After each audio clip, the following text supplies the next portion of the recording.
పోయి పెరట్లో చల్లుతున్నదే. అయ్యో రామ రామ, ఈ నడుమ కోతులు బుడ్డెలకు ఇండ్లకు వస్తున్నాయి.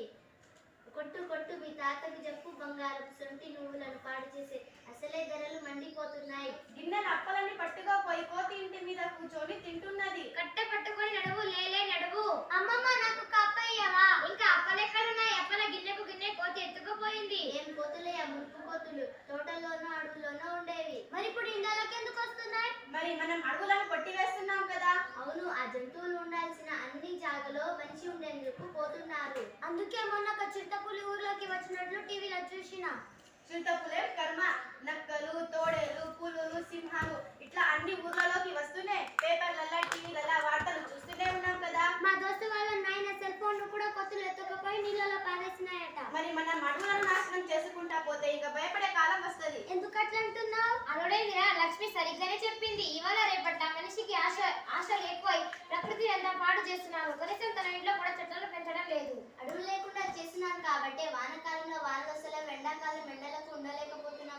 కాలం కాని కాలంగా వానలు పడుతున్నాయి, ఎండలు పడుతున్నాయి.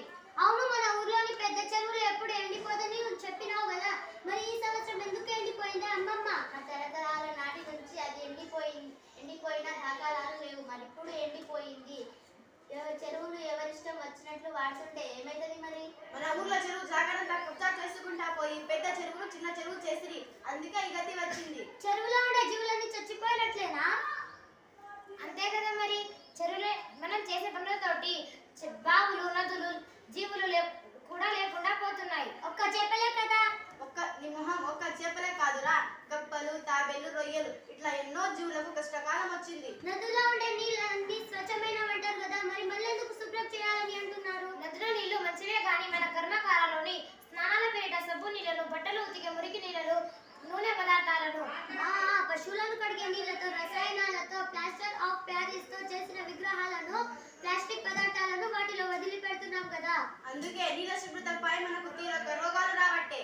ఏవయ్యా, మన చెరువు కట్టె మీద రకరకాల పిట్టలు కనబడేవి, ఇప్పుడు చాలా వరకు కనబడతలేవు. నేను చెప్తా ఎందుకు కనబడతలేవు? అవో సెల్ రింగ్ అవుతున్నది. ఇగో ఈ సెల్ ఫోన్లే పక్షులను లేకుండా చేస్తున్నాయి. నీకేం పిచ్చి పట్టిందా? సెల్ ఫోన్లకు పక్షులకు ఏం సంబంధం? నాకు కాదు పిచ్చి, నీకే పిచ్చి. సెల్ ఫోన్ లో మాట్లాడడానికి సిగ్నల్స్ ఎక్కడి నుంచి వస్తున్నాయి? టవర్ నుంచి. ఎక్కడికక్కడ సెల్ టవర్లు పెట్టడంతో వాటి నుంచి వచ్చే తరంగ శక్తిని తట్టుకోలేక అనేక పక్షులు చచ్చిపోతున్నావట.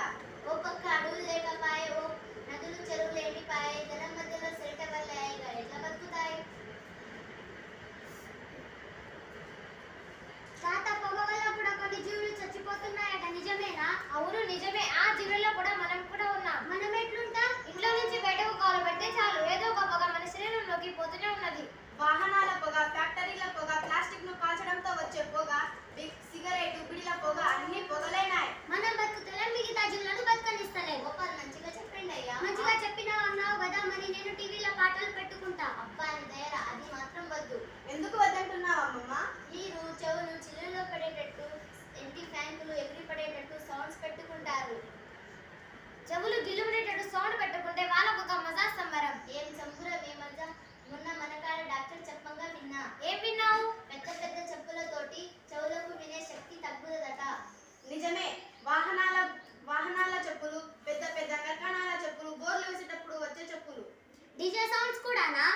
ఏంది? అదొక పెద్ద దరిద్రం. నిద్రపోనియవు, తిండి తిననియవు, మనుషులని మనుషులుగా ఉండనియవు, సమయం అంతా వృధా చేస్తాయి. డీజే అంటే ఏంటి అదయ్యా?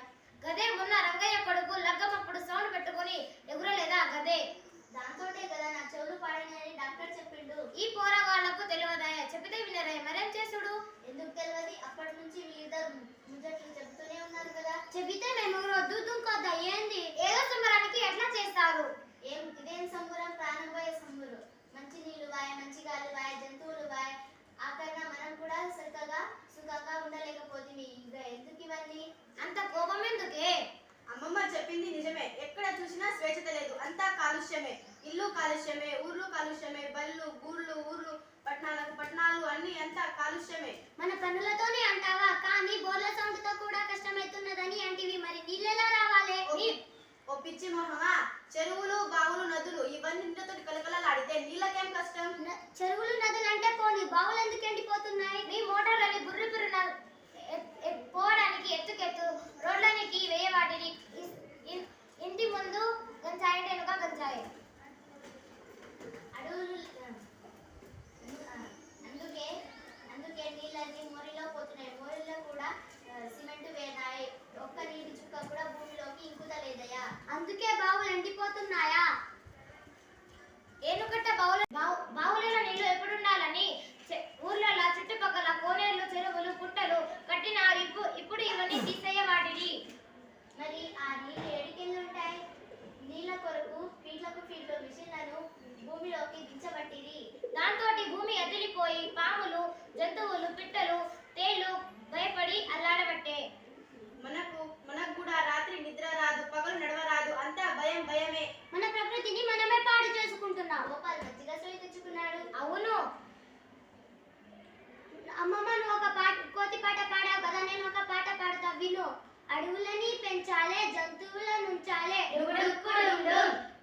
చెరువులను చెరపొద్దు, నదులోకి చెడలొద్దు. డుబుడుకు డుమ్ డుమ్. పిట్టలు ఎగరాలే, చెట్లపై నుండాలే. డుబుడుకు డుమ్ డుమ్.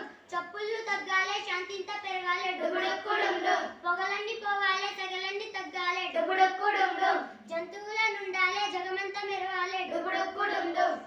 మంచి గాలి రావాలే, రోగాలన్నీ పోవాలే. డుబుడుకు డుమ్ డుమ్. ఆనందం పొంగాలే, సంతోషం నిండాలే. డుబుడుకు డుమ్ డుమ్. ధన్యవాదాలు.